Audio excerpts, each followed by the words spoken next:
अस्सलामुअलैकुम फ्रेंड्स, मैं हूँ यहया खान और आप देख रहे हैं voice of यहया official YouTube channel. काफ़ी दिन बाद आप लोग की खिदमत में हाजिर हुआ हूँ एक न्यू हदीस लेके, क्योंकि मेरा स्कूल का कुछ वर्क था तो मैं वीडियो नहीं अपलोड कर पाया। तो अब से इंशाअल्लाह मैं कोशिश करूँगा कि रोज़ाना वीडियो अपलोड करूँ। तो चलिए वीडियो का आगाज़ करते हैं। सुनन इब्न माजा हदीस नंबर 3108 इंटरनेशनल नंबर के मुताबिक आऊज़ु बिल्लाहि मिनश शैतानिर रजीम बिस्मिल्लाहिर रहमानिर रहीम।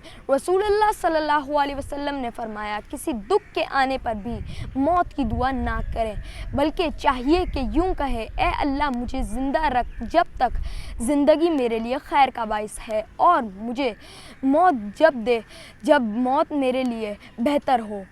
तो गाइस, इस वीडियो को ज़्यादा से ज़्यादा लाइक करें, शेयर करें, और मेरे चैनल पे जो न्यू है चैनल को सब्सक्राइब करके बेल आइकन को प्रेस कर दें, ताकि मेरी जो आने वाली वीडियो का नोटिफिकेशन है वो आपको मिल सके।